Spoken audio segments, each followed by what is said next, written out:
So if you could just give me like 30 seconds, someone's never met you before, 30-second overview about yourself. Okay.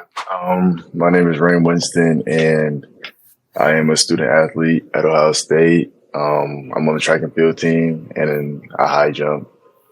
A little bit about me is I'm a film studies major. I love to watch films, write, and I think that I'm leaning towards screenwriting in the future for a future career. And a little bit about me and my sports. Both of my parents went to Ohio State. My dad played basketball and ran track here. As of right now, he does have the record here for high jump too. So that is a big goal of mine before I graduate, is to beat his record. Yeah, that's awesome. Did your parents meet at Ohio State? They both went here? Yes, they met at Ohio State. Did you choose to go there because your parents went there as well? I saw in an article that it was close to home. Where did you grow up? I grew up in Western Ohio, so it was close to home. My nephew was just born around that time, so I was like, I like staying close, and then I have a legacy here, and it was just something that I just wanted to do. Speaking of that legacy and just your dad having the record for this amount of time, what is your record right now? And how is your relationship with him on trying to beat that record? And what is he telling you to encourage you to do to kind of break that record as well? My personal best right now is 7'1.5", which is 3 inches off of my dad's 67.4.5. So right now I'm top 5 in school history, but thank you. But he always just tells me there's no pressure behind it. Of course he wants me to break his record. There's no competition with that, which, you know, relieves me a little bit. Like, he doesn't want me to not break his record. He really supports me and my journey to doing so. And I really appreciate that from him. His legacy and yours, do you ever feel like people are comparing you two too much and you kind of are like, hey, like, I'm my own person. Like, it's not all about like my dad here, you know? Yeah, that happens a lot. But at the same time, I wouldn't want to be compared to anyone else. I'm glad that it's him at the end of the day. But yeah, it does happen a lot. That does add to the pressure a little bit. But I think that it's fun. I think that it gives me something to jump for. It gives me something to work hard for. I never minded a little added pressure to my plate. So yeah, for sure. It also looks like you started pretty late in high school, your career. Yeah. What was the hesitation of starting, and kind of how did you finally find it and go from there? I played basketball all my life growing up. I was a basketball player. And I just found that that was just something that I naturally gravitated to. But at the time, basketball just wasn't going the way I needed it to. I wasn't getting the offers I needed. And I wasn't really as successful as I wanted to be. So my junior year came around, and a lot of the track coaches were like, you should try track just a little bit. Just go out there, see how practice is, and fill it out. And so I was reluctant at first because my dad was a track coach as well, and I used to hate his track practices, just watching how his athletes would be laid out on the ground. Like, that's really what kept me away, because I'm like, I'm not going to run, if anything. So I told him, I said, I'll do track, but I'm not running. Like, if I do it, I'm not going to run. And they was like, okay, you can high jump. And I was like, that's perfect. And so I remember I got out there for my first day of high jump practice, and I sent the video to my dad because I never told him I was going to compete in track. He was out of town. Never told him, and he was so emotional watching me do it. My junior year was it was a rough year. I was bad. Yeah, but I was just trying to get the hang of it. Didn't know track, didn't know the culture. Just being able to use that as a learning experience and then have a little more experience going into my senior year really helped a lot. And so it all clicked the end of my senior year. All the offers came, and I made my decision. Yeah. What's the difference like between being like a high school athlete and a college athlete? What challenges have you like faced just coming into like this new world and new realm of things? Like, is it harder? Is it easier? Kind of what lessons have you learned? It depends. When it comes to competing, my freshman year is a slap in the face. Like, oh, you're not the best anymore. Like, you can't just walk into a meet and win. Because I did win my first ever track meet, but after that, it was downhill for the rest of the year. So there's a lot of ups and downs when it comes to college track, but I think that's just track in general. But it's a lot of added pressure. You're now competing for somebody. Like, I'm getting paid to do this. Like, my school made an investment in me to compete well, and that adds a little bit more to it because I do want to be able to show that I'm worth this investment and I'm worth making such a difficult call because it's hard. A lot of schools didn't want to offer me because I lacked experience. Like I just came out there and did it. But it's also a lot more organized. It's a lot more put together. And the traveling aspect is different, which makes it harder. Like traveling on bus and on plane and having to go straight from the plane to practice and practice, you go home, sleep, and then you got to compete the next day. It's a lot. Yeah, I think that it's a lot more fun than high school was, but high school did have its ups. So. Yeah, fair enough. What was it like kind of coming into your senior year of high school? And I saw that you were regional champ. And did you break the record at your high school for high jump as well? Yes. So I was regional champ. I broke the record and I broke the regional record. Wow. How was that feeling? Just kind of, you are new to the sport. Yeah. And was there any, even jealousy on the team? I know if I was on that team, I'd be like, man, what the hell? You just got here. I've been doing this all my life. Like, what are you doing? If there's jealousy, I didn't notice it. Okay. But I can see if there was coming from outsiders or different schools or anything because everything was super fast and out of nowhere. But it was such a surreal moment. Like, it just was the perfect day. And when I broke the record, everyone at my track meet was watching. The whole stadium was filled. There's people standing around. And there's actually a video on my TikTok. It got 300,000 views from it. It just shows all the emotions. I remember just getting off after I broke it because they asked me, they said, do you want to do 6'10" or do you want to go for the record, the regional record? And I was like, I looked at my dad. He looked at me because he's my coach. So I'll just go for the record. And I missed it on my first 2 attempts and got on my last one. So it was just like a movie. And yeah, I'll never forget that moment.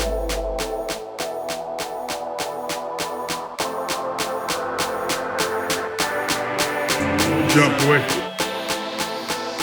There you go. There you go, boy. There you go, boy.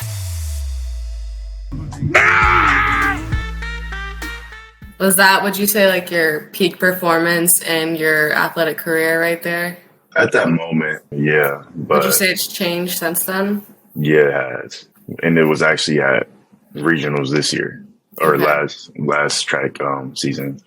And that's when I jumped 7'1.5", just super locked in. And I was actually in last place the whole meet because I missed my first attempt. So I had to work my way all the way back up, and then I cleared 7'1.5" on my first attempt. And so that gave me a chance to make the nationals, and then nationals, I became second team All-American. Wow, congrats. That's a big deal. Would you say your dad is your inspiration for the sport, or are you looking at other athletes, their family members, anyone who's kind of helping you guide the way into this career? I would say my dad's definitely number one.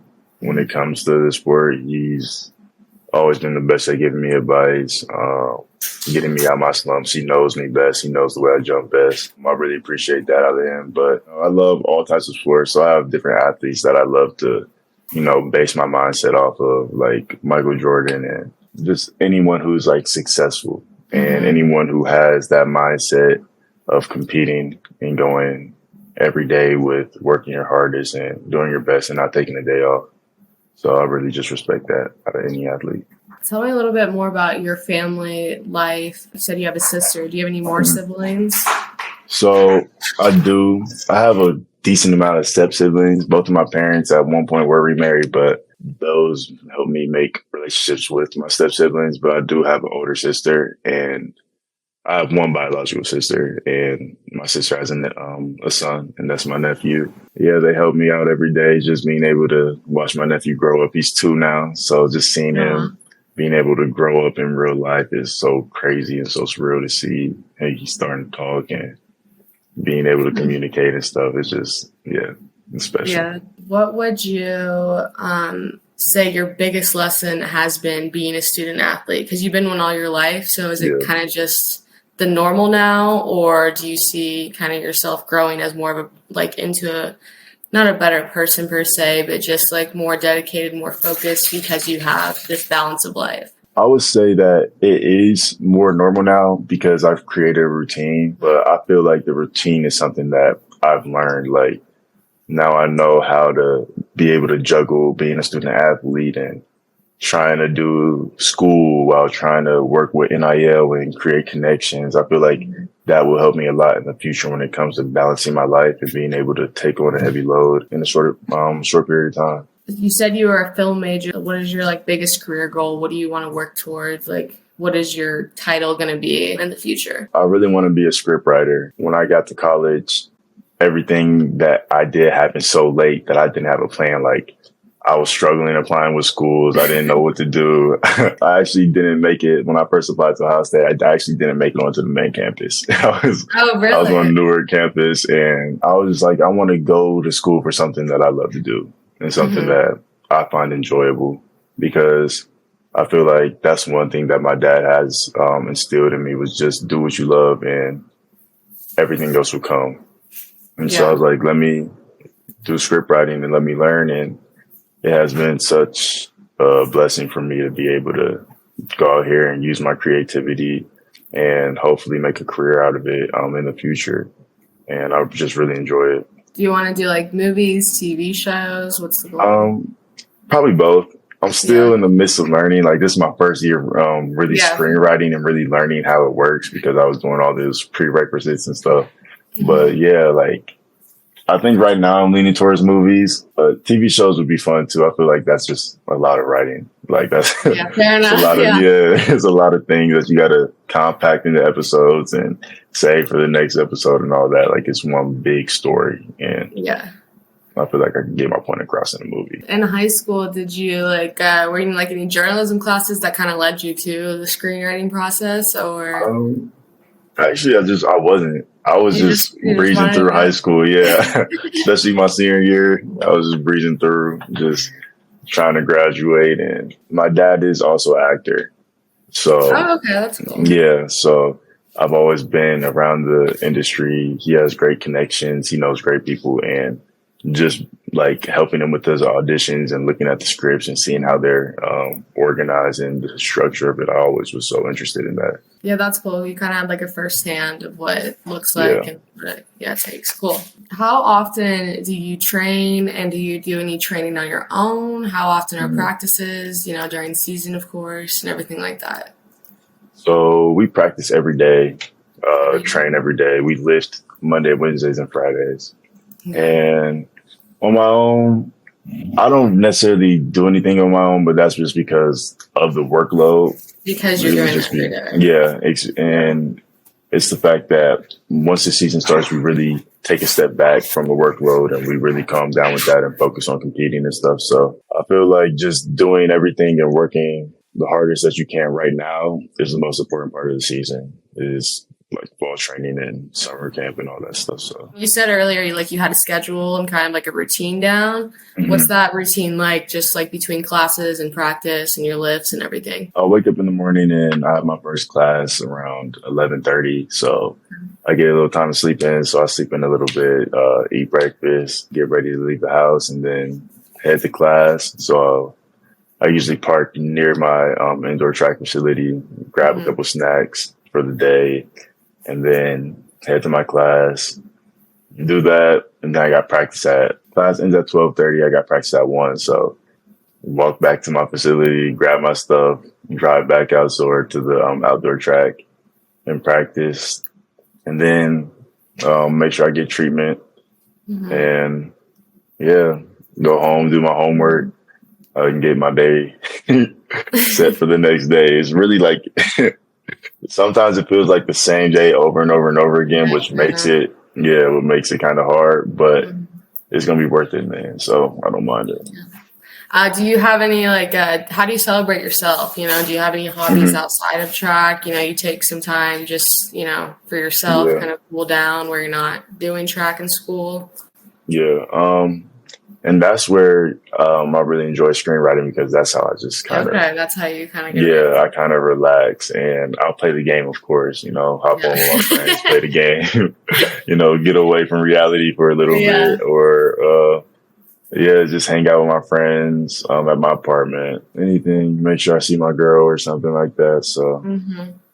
I just keep everything really calm, Yeah. and I like to lay down. I like to be in my space, be in my room. How do you get prepared for each meet, like mentally, physically? Do you have any like rituals you do, hmm or it's kind of just all the same to you? I do have a ritual. I had to make a schedule my freshman year because I used to make so many stupid mistakes as a freshman. I was always messing up somehow. Either I was forgetting my jersey or not Mm-hmm. bringing my shoes or losing my shoes or whatever. Gotcha. So first thing I do, I always just check my bag 3 times for my spikes. Like I'll look at my spikes, and then usually the day before or the day of the meet, I'll just listen to gospel music most of the morning until it gets closer to the meet, just to like ease my mind, clear my mind, get closer to God within that moment, and just relax. And I think then I just eat an Uncrustable, drink some water. I'll drink a lot of water. If I have enough time to nap, I'll take a nap. Then I just lock in, and I make sure that I don't really talk to anyone. I make sure that I'm in my right mind. Mm-hmm. Anything that's going in my life, I just forget about it for the moment and focus on what's in front of me. You talked about, listening to gospel music and getting closer to God. What has your relationship been like with God? Has he always been there in your life? Did you kind of find him later? I feel like my family did a good job of making sure that I have a relationship with God and I have my own relationship with God. Just know to pray and to pray for the right things and to pray for peace and all that stuff. And that's really just been something that has worked in my life so much. And he has definitely blessed me in order to be in this position that I am right now, because at one point it just felt like nothing was supposed to happen for me. So I know that it was God that really got me here, and I'll always thank him for that. If you could kind of go back in time or look at your younger self and kind of tell him, hey, this is what's going to happen, what advice would you give him? I would tell him there's going to be a lot of change that you're not going to be accustomed to, but if you stay the course and you keep your head on straight, then everything will be fine. Yeah. I would tell him don't stress about what's coming on next in your life, because God has you and God has his hand over you. Yeah, I'm telling him you're going to be successful. So just be ready. There's going to be a lot coming your way.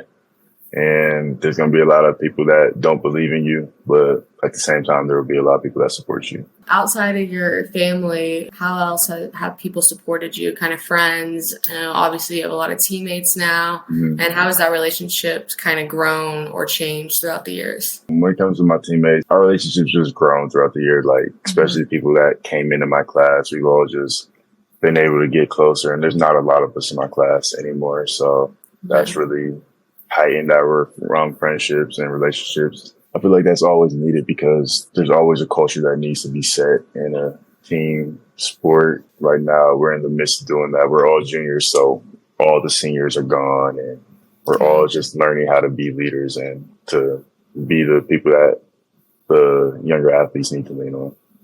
Yeah. Why are the seniors gone? So the seniors are gone? Yeah, a lot of them are gone, just graduating, or their time is up. Yeah.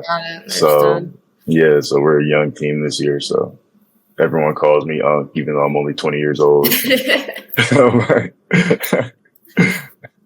if the shoe fits, if you're a good leader. Yeah, exactly. I guess so. You said a lot of people aren't with you in the same class, that people kind of drop out along the way, kind of just So, people would drop out, or obviously people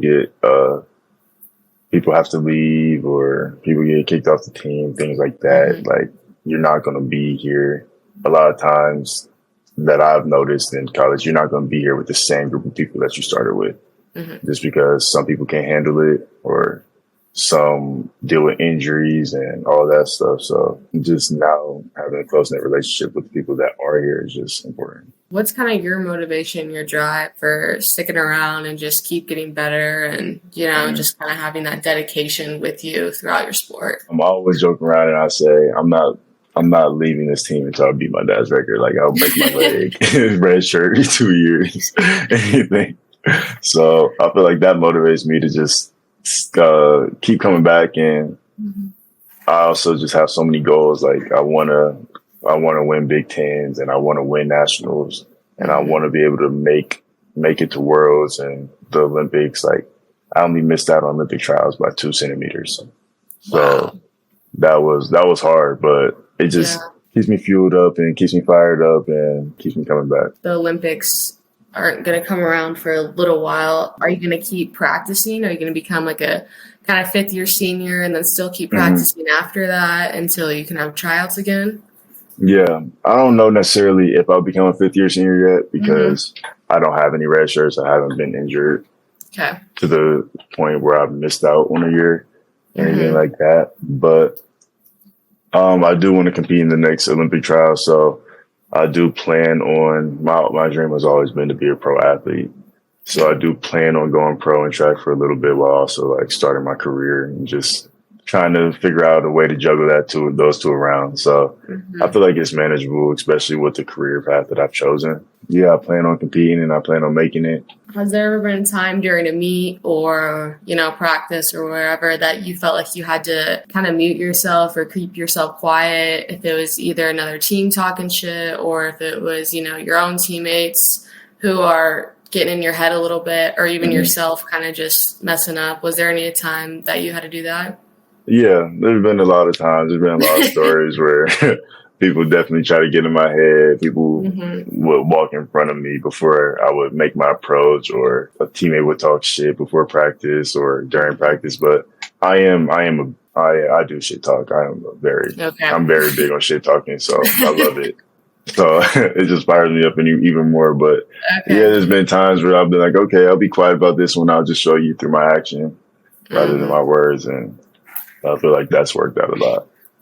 Yeah, for sure. Who are your favorite sports teams? Could be any sport. I know you were a basketball player growing up. Who are your teams that you followed? I'm a big Russell Westbrook fan, so I've always followed whatever team he was on. I grew up an Oklahoma City fan, Oklahoma City Thunder fan. Then he got traded to the Rockets, so I was a Rockets fan. Then he got traded to the Wizards. And then you know the story. So I guess now I'm a Denver fan. So I'm just but when it comes to football, I would say I'm a Bills fan. His name was Darren Lee. He played he played football here a long time ago when they won the national championship, and he was drafted 17th overall to the Jets. But his career is over. His NFL career is over. He was drafted to the Jets and then traded to the Bills.